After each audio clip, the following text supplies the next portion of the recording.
ദൈവത്തിൻ്റെ വിശുദ്ധമായ നാം വാഴ്ത്തപ്പെടുമാറാകട്ടെ.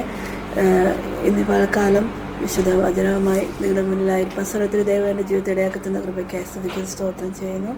ഇന്നത്തെ ചിന്തയ്ക്കായി നമുക്ക് എല്ലാവർക്കും എഴുന്നേറ്റ് നിന്ന് 121 സങ്കീർത്തനം ഒരുമിച്ച് ചേർന്ന് വായിക്കാം.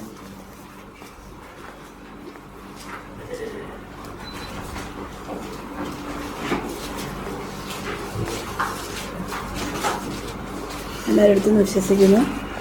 ഞാൻ എൻ്റെ കണ്ണ് പർവ്വതങ്ങളിലേക്ക് ഉയർത്തുന്നു. എൻ്റെ സഹായം എവിടെ നിന്ന് വരും? എൻ്റെ സഹായം ആകാശത്തെ ഭൂമിയുണ്ടാക്കിയ യഹോവയിൽ നിന്ന് വരുന്നു. നിന്റെ കാൽ വഴുവാനും സമ്മതിക്കുകയില്ല, നിന്നെ കർമ്മം മയങ്ങുകയില്ല. ഇസ്രായേലിലെ പരിപാലനം മയങ്ങുകയില്ല, ഉറങ്ങുകയില്ല.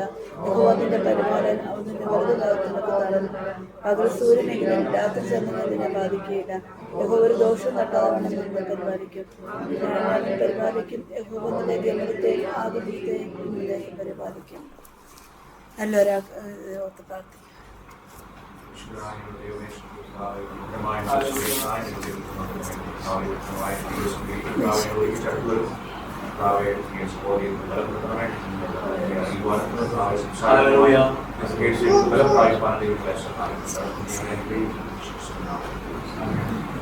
എല്ലാവർക്കും എനിക്ക് വചനം പറഞ്ഞ അത്ര പരിചയശീലമൊന്നുമില്ല. എന്നെക്കൊണ്ട് കഴിയുന്ന രീതിയിൽ ദൈവം എന്നെ ഉപയോഗിക്കട്ടെ എന്ന് ഞാൻ ആഗ്രഹിക്കുകയും പ്രാർത്ഥിക്കുകയും ചെയ്യുന്നു. എന്നെക്കൂടെ വരുന്ന ഒരു വാക്കെങ്കിലും ആരുടെയെങ്കിലും ഹൃദയത്തിൽ സമാധാനം നൽകുമെങ്കിൽ അത്രയും സമാധാനം നൽകട്ടെ എന്ന് ഞാൻ പ്രാർത്ഥിക്കുന്നു. 121 സങ്കീർത്തനം നമുക്ക് കാണാൻ സാധിക്കുന്നത്, ആദ്യമായി നമുക്ക് ഒന്നാമത്തെ വാക്യത്തിൽ ഒരു ചോദ്യമാണ് കാണാൻ സാധിക്കുന്നത്. ഞാൻ എൻ്റെ കണ്ണ് പർവ്വതങ്ങളിലേക്ക് ഉയർത്തുന്നു, എനിക്ക് സഹായം എവിടെ നിന്ന് വരും? നമ്മുടെ ഓരോരുത്തരും ജീവിതത്തിൽ പല പ്രശ്നങ്ങളും കടന്നു വരുമ്പോൾ എല്ലാ നമ്മുടെ കയ്യിൽ നമ്മുടെ മുന്നിൽ നിന്ന് എല്ലാ അവസ്ഥകളും മാറുമ്പോൾ, അല്ല നമുക്ക് മുന്നോട്ട് ഒന്നുമില്ലാതെ ചിന്തിക്കുമ്പോൾ നമുക്ക് വരുന്നൊരു ചോദ്യമാണ്, ഇനി എന്നെ ആര് സഹായിക്കും? എനിക്കിനി മുന്നോട്ട് ഞാൻ എന്താ ചെയ്യേണ്ടത്? അതിന് തൊട്ട് അടുത്ത വാക്യത്തിൽ തന്നെ അതിനുള്ള ഉത്തരവ് നമുക്ക് കാണാൻ സാധിക്കും. നമുക്ക് സഹായം വരുന്നത്, എൻ്റെ സഹായം ആകാശത്തെയും ഭൂമിയും ഉണ്ടാക്കിയ യഹോവയിൽ നിന്ന് വരുന്നു. അപ്പം നമുക്ക് പ്രയാസങ്ങളൊക്കെ കടന്നു വരുമ്പോൾ നമുക്ക് ചിന്തിക്കാൻ നമ്മുടെ മനസ്സിലേക്ക് നമുക്ക് ചിന്തിക്കാൻ പറ്റണം, എനിക്ക് എൻ്റെ സഹായം ആകാശത്തെയും ഭൂമിയെയും ഉണ്ടാക്കിയ യഹോവയിൽ നിന്നാണ് വരുന്നതെന്ന്. ആ ഒരു വിശ്വാസത്തോടുകൂടി മുന്നോട്ട് പോകാൻ നമുക്ക് സാധിക്കണം. നമ്മുടെ ജീവിതത്തിലാണെങ്കിലും പല താഴ്വരകളും ഒക്കെ ഉണ്ടാകാം. പ്രതിസന്ധികൾ, പ്രയാസങ്ങൾ, രോഗങ്ങൾ, സങ്കടം, അങ്ങനെ എണ്ണിയാൽ തീരാത്ത താഴ്വരകളിൽ കൂടെ നമ്മുടെ ജീവിതം കടന്നു പോകും. എന്നാൽ നമുക്ക് അവിടെയൊക്കെ പറയാൻ പറ്റണം, എൻ്റെ കണ്ണ് പർവ്വതങ്ങളിലേക്കല്ല ഉയർത്തുന്നത്, എന്നാൽ എനിക്ക് സഹായം വരേണ്ടത് എൻ്റെ ആകാശവും ഭൂമിയും ഉണ്ടാക്കിയ യഹോവയിൽ നിന്ന്, സർവ്വചരാചരങ്ങളെ സൃഷ്ടിച്ച യഹോവയിൽ നിന്നാണ് എനിക്ക് സഹായം വരുന്നത്.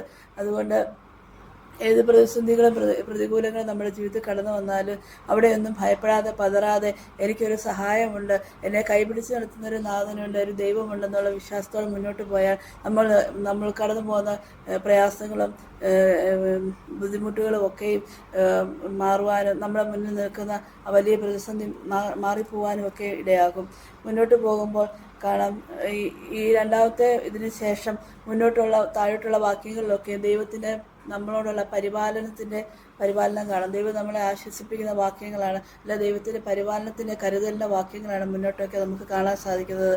ദൈവം നമ്മളെ എത്രമാത്രം സ്നേഹിക്കുന്നുണ്ട് എന്നുള്ളതിൻ്റെ മുന്നോട്ടുള്ള വാക്യങ്ങൾ നമുക്ക് കാണാൻ സാധിക്കും. മുന്നോട്ട് വായിക്കുമ്പോൾ നമുക്ക് കാണാം, നിന്റെ കാൽ വഴുതുവാൻ അവൻ സമ്മതിക്കുകയില്ല, നിന്നെ കാക്കുന്നവൻ മയങ്ങുകയുമില്ല. ഇസ്രായേലിന്റെ പരിപാലകൻ മയങ്ങുകയുമില്ല, ഉറങ്ങുകയുമില്ല.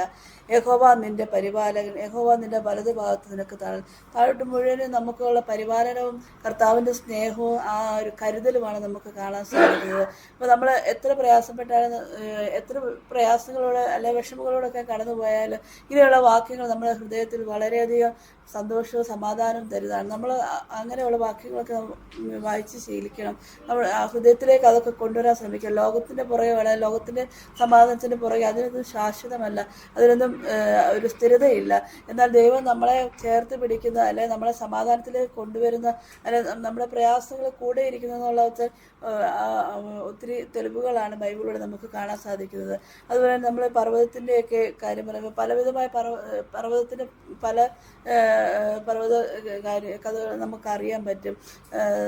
ആദ്യമായിട്ടാണ് നോഹ പെട്ടകത്തിൽ കുടുംബമായി എത്രയോ ദിവസങ്ങൾ അടിയൊലഞ്ഞ ലോകം മുഴുവൻ കണ്ടിട്ടില്ലാത്ത വലിയൊരു വെള്ളപ്പൊക്കത്തിലൂടെയൊക്കെ കടന്നു പോയപ്പോൾ അവസാനം പോയി ഉറച്ചത് ഒരു അരാരത്ത് പർവ്വതത്തിലാണ്. അതുപോലെ തന്നെ അബ്രഹാം തൻ്റെ ഏകജാത മകനെ ഇസഹാക്കിനെ യാഗം കഴിപ്പാൻ കൊണ്ടുപോയത് മോറിയ മലയിലാണ്. അതുപോലെ ദൈവത്തെ യേശുവിനെ പരീക്ഷിക്കാൻ വേണ്ടി പിശാച് കൊണ്ടുപോയത് മലയിലേക്കാണ്. അവസാനം ആ ദൈവത്തിൻ്റെ പ്രാണവേദനയിൽ കരഞ്ഞത് ദിവസമന മലമുകളിലാണ്. അങ്ങനെ മലയുടെ പർവ്വതത്തിൻ്റെ പല പർവ്വത ഇതും നമുക്ക് ഇതിൽ ബൈബിളിൽ കാണാൻ സാധിക്കും. എന്നാൽ ആകാശത്തെയും ഭൂമിയെയും ഉണ്ടാക്കിയ യഹോവയുടെ സഹായം നമ്മളോട് കൂടെ എന്നും ഉണ്ടെന്നുള്ളൊരു വിശ്വാസം നമുക്ക് വേണം. പിന്നെ പകൽ സൂര്യനെങ്കിലും രാത്രി ചന്ദ്രനും നിന്നെ ബാധിക്കില്ല. യഹോവ ഒരു ദോഷവും തട്ടാതവണ്ണം നിന്നെ പരിപാലിക്കും. അവൻ നിന്റെ പ്രാണനെ പരിപാലിക്കും. യഹോവ നിന്റെ ഗമനത്തെ ആഗമനത്തെ നിന്റെ നീക്കം പരിപാലിക്കും. ഇങ്ങനെയൊക്കെ ഇതൊക്കെ വായിക്കുമ്പോൾ തന്നെ നമ്മുടെ മനസ്സിന് വളരെയധികം സന്തോഷത്തിലൂടെ കടന്നു പോകാൻ സാധിക്കണം. നമുക്ക് ഒത്തിരി പ്രയാസങ്ങളും പ്രതികൂലങ്ങളും ഒക്കെ കടന്നു വരും. മുന്നോട്ട് എന്താണെന്നുള്ളൊരു ചിന്ത, നാളെ എന്താകും, അടുത്ത നിമിഷം എന്താകും, ഞാൻ ഇത്രയും ഭാരപ്പെട്ട് ജീവിക്കുന്നു, എനിക്ക് മുന്നിലൊരു വഴിയില്ല എന്നൊക്കെ നമ്മൾ ചിന്തിക്കുമ്പോഴൊന്ന് ഓർക്കണം, നമ്മൾ എത്ര വഴിയെടുപ്പ് നിന്നാലും ദൈവം നമ്മളെ കരത്തിൽ താങ്ങും. അതിനെ നമുക്ക് ഒരു വാക്യം എടുത്ത് വായിക്കാം. സങ്കീർത്തനം 73:3 മുതൽ 5 വരെ. സൗഖ്യം കണ്ടിട്ട് എനിക്ക് അഹങ്കാരികളോട് അസൂയ തോന്നി. അവർക്ക് വേദന ഒട്ടുമില്ലല്ലോ, അവരുടെ ദേഹം തടിച്ചുരുണ്ടിരിക്കുന്നു. അവർ മക്കളെ പോലെ കഷ്ടത്തിലാകുന്നില്ല, മറ്റു മനുഷ്യരെ പോലെ ബാധിക്കപ്പെടുന്നതുമില്ല. നമുക്ക് പലപ്പോഴും നമ്മുടെ ചുറ്റിലുള്ള പല ആളുകളും ഭയങ്കര സന്തോഷം അനുഭവിക്കുന്നതായി നമുക്ക് തോന്നും.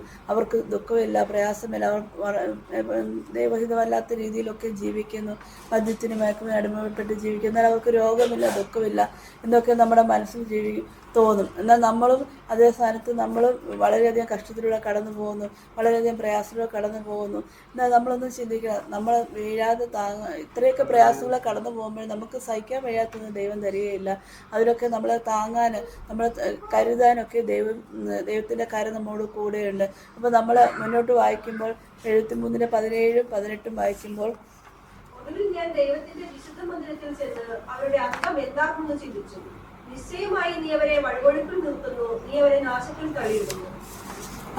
അവരുടെ അവസാനം എന്താ നമ്മൾ ചിന്തിച്ചാൽ നമ്മളിപ്പോൾ ഈ വായിച്ച വാക്യം തന്നെയാണ്. അപ്പോൾ നമുക്ക് പ്രത്യാശിക്കാൻ നമ്മൾ ഏതൊക്കെ അവസ്ഥയിലൂടെ നമ്മൾ സ്വയം ജീവിതം നശിപ്പിക്കേണ്ട അവസ്ഥ വരെ നമ്മുടെ ജീവിതത്തിൽ കടന്നു വരും. ഇനി എന്തിനു ഞാൻ ജീവിക്കുന്നു, ദൈവം നിന്ന് ആയുസ് ഞാനായിട്ട് എടുത്തു കളയാമെന്നൊരു ചിന്തിക്കുന്ന സ്ഥലത്ത് ദൈവം നമ്മളെ താങ്ങുന്നു. നമ്മളെത്ര താഴ്ന്നു പോയാലും ദൈവത്തിൻ്റെ കരം നമ്മോട് കൂടെയുണ്ട്. അതുകൊണ്ട് നമ്മുടെ പ്രയാസങ്ങൾ, ദുഃഖങ്ങൾ നമുക്ക് മറ്റാരോടും പറയാത്ത മുന്നോട്ട് എന്തെന്ന് നാളെ എന്താകും എന്നൊന്ന് ചിന്തിക്കാൻ പറ്റാത്ത അവസ്ഥയിലൊക്കെ ദൈവം നമ്മളെ താങ്ങുന്നുണ്ട്, ദൈവം നമ്മളെ കരുതുന്നുണ്ട്. അതുകൊണ്ടാണ് നമ്മൾ ഇന്നും ഇവിടെ വന്നിരിക്കുന്നതും. ഇവിടെ നിൽക്കുന്ന പല ആളുകളും, ഞാൻ ഉൾപ്പെടെയാണെങ്കിലും പലവിധമായ പ്രയാസങ്ങളോട് നമ്മുടെ ജീവിതത്തിൽ കടന്നു വരുന്നത്, സഹിക്കാൻ വയ്യാത്ത പലതും നമ്മുടെ ജീവിതത്തിൽ കടന്നു വരുന്നത്. ജീവിതം അവസാനിപ്പിക്കണം തോന്നിയ നിമിഷങ്ങൾ ജീവിതത്തിൽ ഉണ്ടാവാം. നാളെ എന്താകും എന്ന് വിചാരിച്ചുകൊണ്ടിരിക്കുന്ന ദിവസം കൊണ്ടാണ് രോഗങ്ങൾ, മരണം വരെ തട്ടിയെടുത്ത അവസരങ്ങൾ നമ്മുടെയൊക്കെ എൻ്റെ ജീവിതത്തിൽ ഉണ്ടായിട്ടുണ്ട്. എന്നാൽ ഞാൻ ഇന്നിവിടെ നിൽക്കുന്നത് മറ്റൊന്നും കൊണ്ടല്ല, ദൈവത്തിൻ്റെ കൃപ കൊണ്ട് മാത്രമാണ്.